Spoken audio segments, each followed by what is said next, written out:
been very blessed with my film career. It all began with Bruce Lee. Bruce came to New York. Chuck Norris kept a secret for 26 years. In 1962, he was just 22, married, and stationed in California. One night changed everything. He had an affair with a woman named Johanna. He never told her he was married. She got pregnant and never told Chuck. While Chuck became the world's toughest action hero, his daughter grew up without knowing her father existed. In 1991, everything came crashing down when Dina wrote him a letter that would expose his darkest shame. Chuck Norris was born in a town most people never heard of, Ryan, Oklahoma. Just a few dirt roads, barely 1,000 people. His name was Carlos Ray Norris, but the world would later know him as Chuck. At first, his life looked nothing like a hero's story. His father, Ray, came back from World War II with more demons than medals. He drank too much, disappeared for weeks, and sold whatever the family owned for more booze. One time, it was Chuck's bike. Another time, it was his mother's wedding ring. His mom, Wilma, tried to keep things together, but they were always moving 16 times before Chuck turned 18. They lived off food stamps, kindness, and her working multiple jobs. Chuck and his brothers often hid in their room while their dad yelled about money and threatened violence. The stress was so heavy that Chuck developed a stutter. He hardly talked in class and struggled with grades, not because he wasn't smart, but because he was exhausted, anxious, and ashamed. At school, he didn't fit in. He was small, shy, and never good at sports. He wasn't the tough guy, he wasn't even average. But inside, something was building. Chuck's mother finally divorced Ray in 1956. She packed their few belongings, took her sons, and ran. They landed first in Kansas, then in Torrance, California. The new start wasn't as clean as they hoped. Chuck still felt like the poor, broken kid from Oklahoma. He was 16, deeply introverted, and terrified people would find out about his past. He barely spoke in high school and avoided attention. He didn't see a future, he only saw escape. He was just 18, skinny, quiet, and unsure of his future.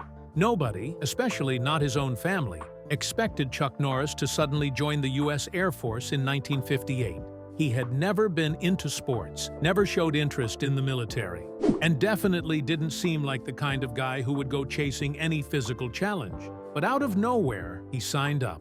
Even more surprising, he married his high school sweetheart, Diane Holchek, just days before shipping out to basic training.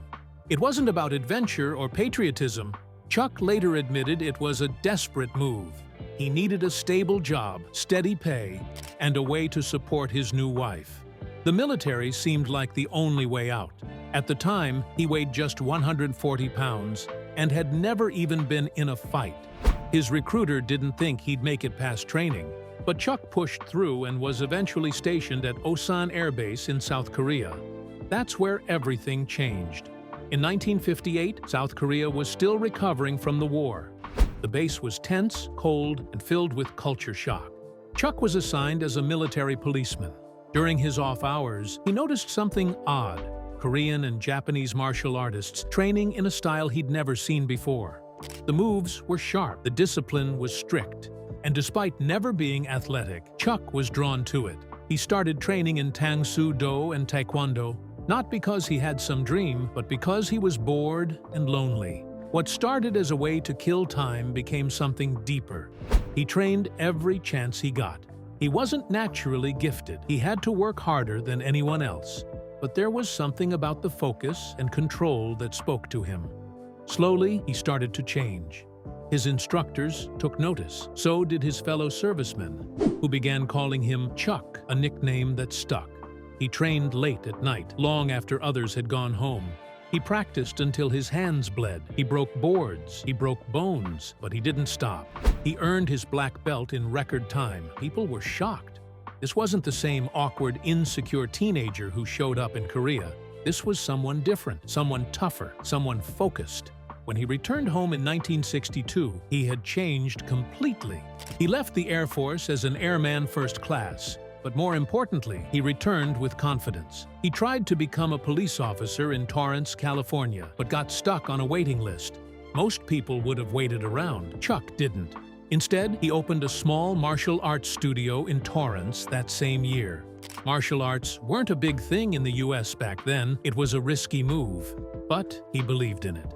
Word spread fast. His teaching wasn't just about fighting, it was about discipline, control, and self-respect. Students came from all backgrounds. Some just wanted to learn self-defense. Others were lost, like Chuck once was. But he taught them all.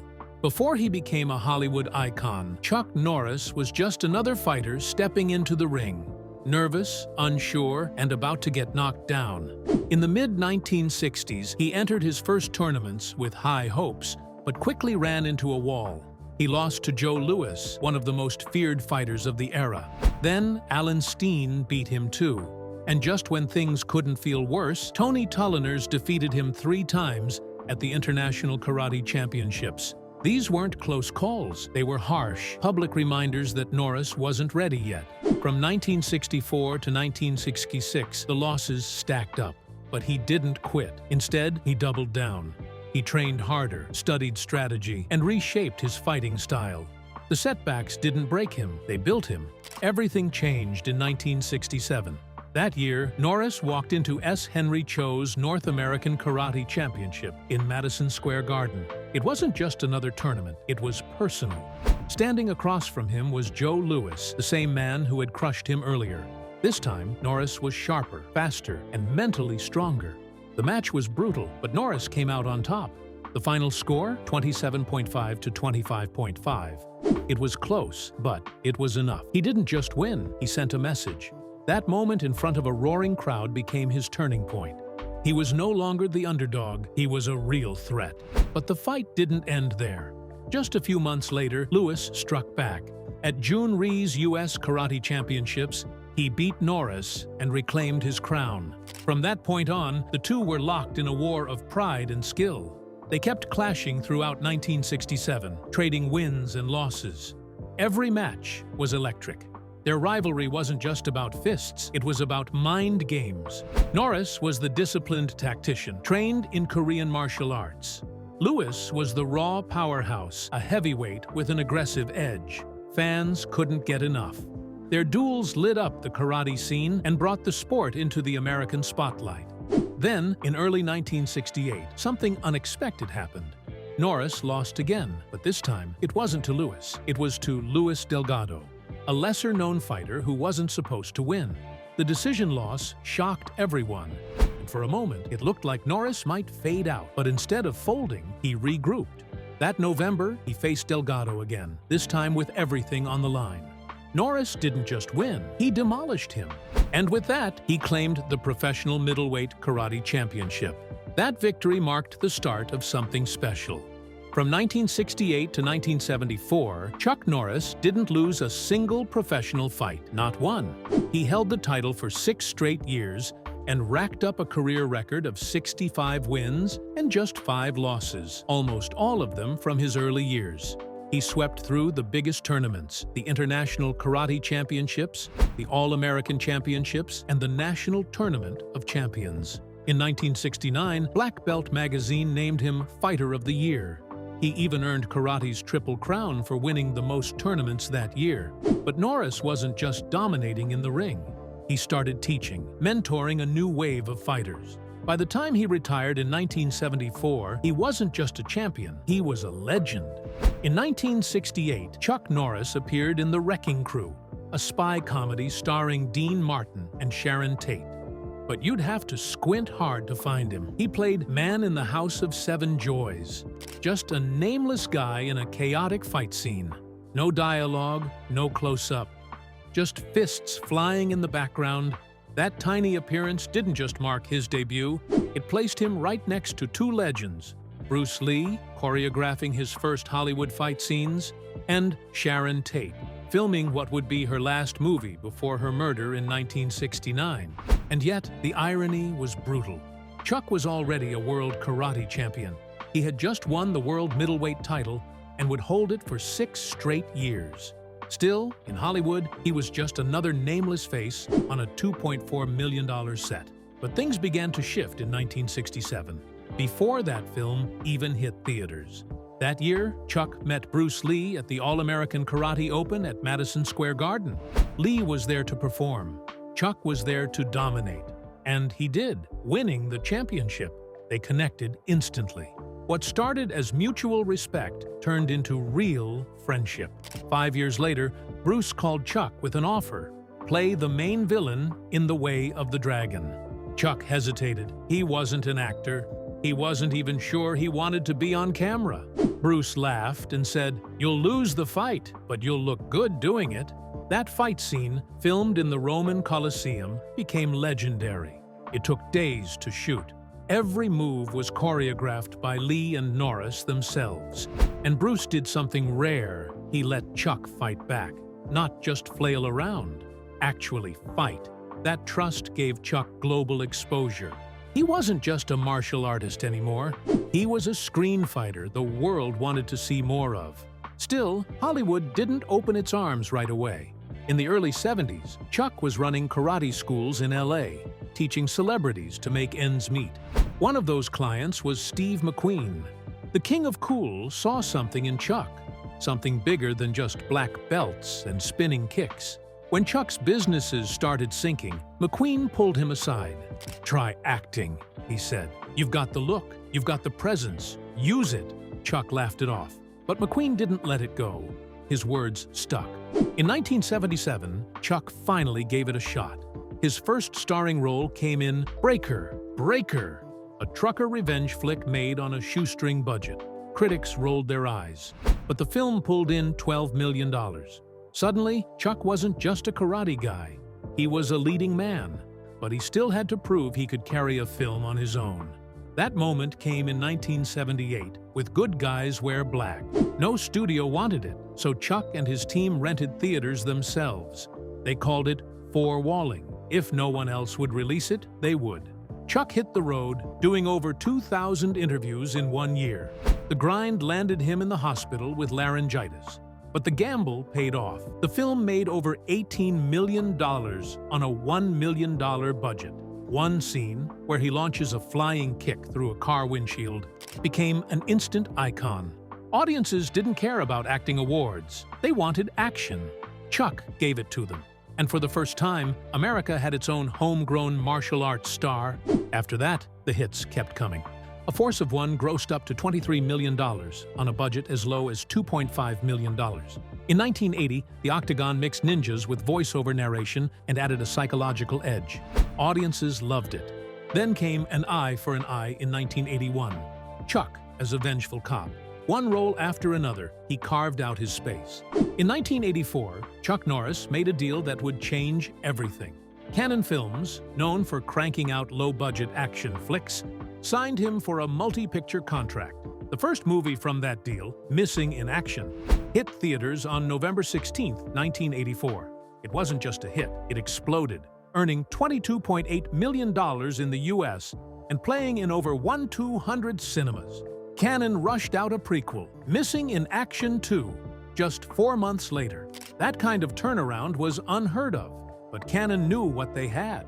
Chuck was more than just a star. He was their golden ticket. By 1986, Cannon's future was basically riding on Norris's shoulders. Every film he made with them, from Invasion USA to the Delta Force, outperformed their other releases. Their business model was simple: buy cheap scripts, shoot fast, and let Chuck's name carry the rest. And it worked. So much so that his contract became one of Cannon's most valuable assets. They even gave him creative control, rare for an action star back then.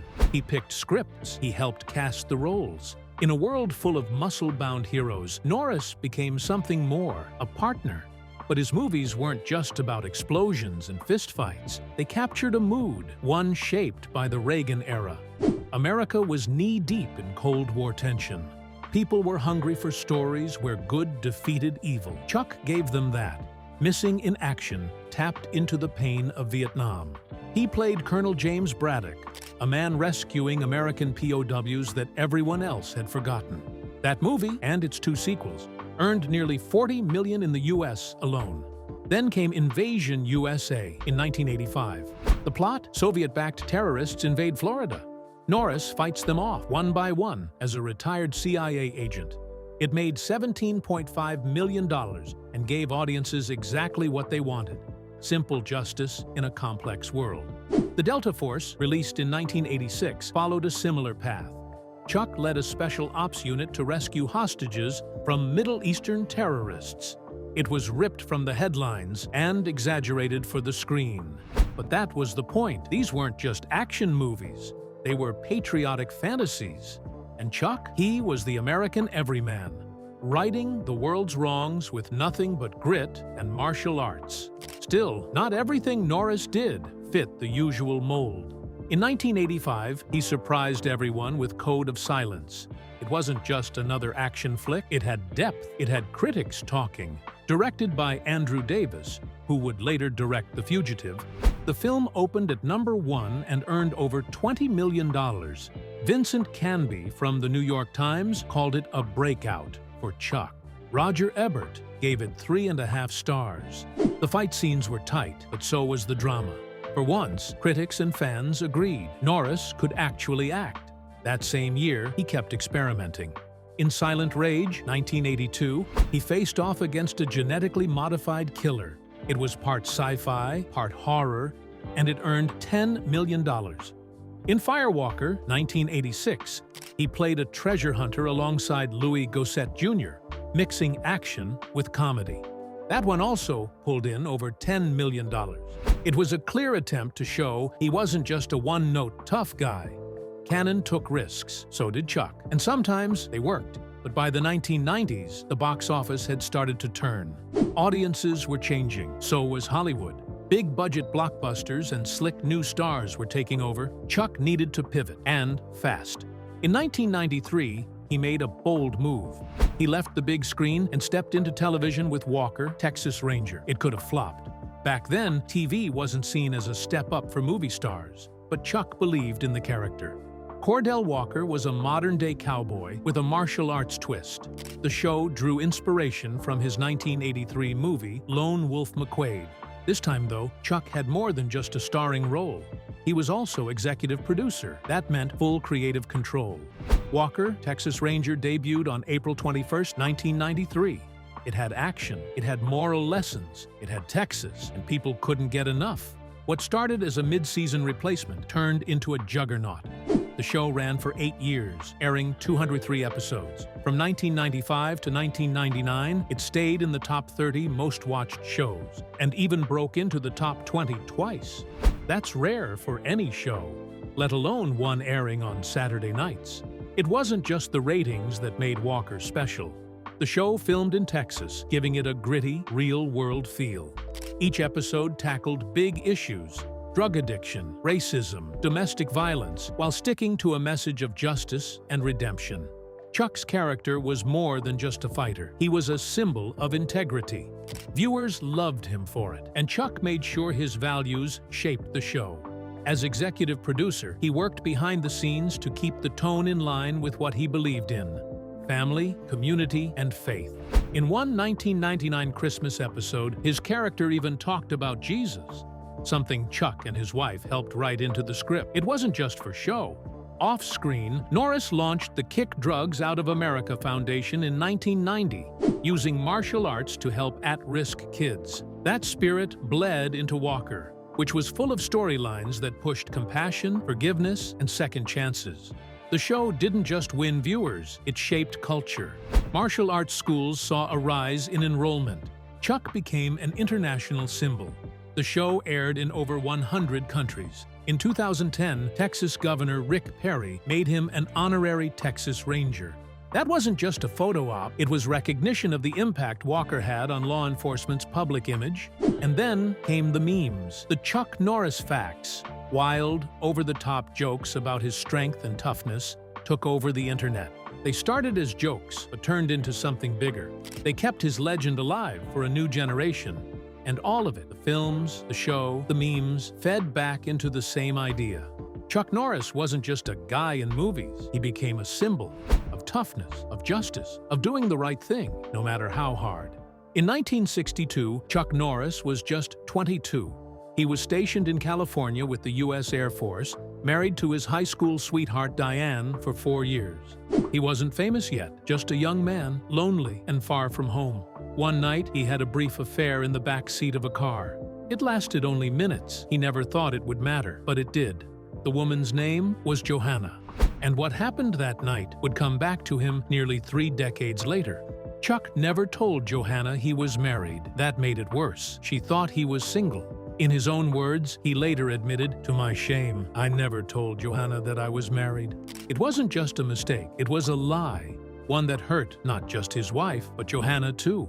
That kind of guilt doesn't just fade with time, it grows, especially for someone who would later become known for strict morals and a deep Christian faith. Johanna got pregnant. She had a daughter named Dina, but she kept the truth to herself. No child support, no calls, no scandal. She didn't tell Chuck. She didn't tell Dina. She raised her alone, quietly.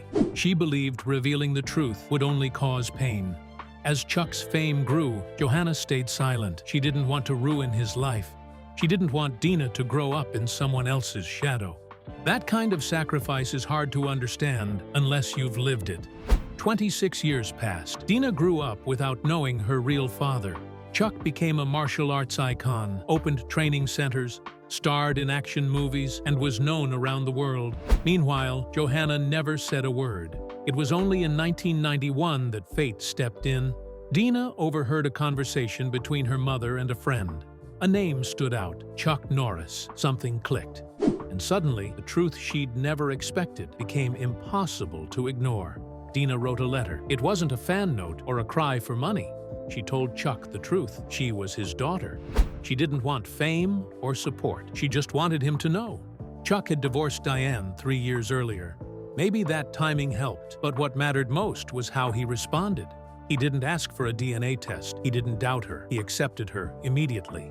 "I didn't need DNA or blood tests," he said. At that moment, it was as if I had known her all my life. That first meeting between them was full of tears. Chuck wrapped his arms around her and they cried. Years of silence and separation dissolved in a single moment. Dina had taken a risk. Johanna had tried to stop her. She warned it could ruin Chuck's life. But Dina wanted the truth more than comfort. And Chuck, to his credit, welcomed it. In time, he opened up about it all. He admitted his past. He admitted the affair, the lies, the shame. He said, "There might be illegitimate parents in the world. I know because I was one. But there are not illegitimate children." That sentence alone showed how far he'd come. It wasn't just about Dina anymore. It was about redemption, grace, and responsibility. But life had more to throw at him. In 2013, Chuck's wife Gina went in for a series of MRIs. Doctors used a contrast agent to improve the scans. It was supposed to be routine. But soon after, Gina's body reacted violently. She described the pain as if acid had gone through her. Within days, she couldn't walk. She was bedridden for 5 months. She had tremors, couldn't speak properly, and needed to be fed through a tube. Chuck stayed by her side every minute. When doctors dismissed her symptoms, he searched for answers. Eventually, a second opinion confirmed their fears. It was gadolinium poisoning. Chuck dropped everything. At age 80, he walked away from Hollywood. He stopped acting. He slept beside Gina on a couch for months, read her 17 books, and never left her side. He later said, "I gave up my film career in order to devote myself to Gina. My whole life has been dedicated to keeping her alive." That wasn't just a quote, it was a vow. The fight wasn't cheap. They spent over $2 million on treatments. And still, Chuck never blinked. His fame, his fortune, it didn't matter. All that mattered was Gina. That kind of devotion isn't loud, it's quiet, relentless, real. And then came the internet jokes. In 2005, Chuck became the subject of one of the biggest memes in online history. Chuck Norris can divide by 0. Chuck Norris doesn't do push-ups, he pushes the earth down. They were everywhere. A college student had started it as a joke. The world ran with it. At first, Chuck wasn't amused. Some of the jokes crossed the line. He even sued a publisher. But later, he embraced it. He released his own book of Chuck Norris facts, each one followed by a personal story. In the end, the meme made him more famous than ever, especially with younger fans who had never seen his movies. But behind all the myths and legends is a man who made real sacrifices. A man who lied once and spent decades making it right. A man who gave up his career to save his wife. A man who lived with guilt, then turned it into something redemptive.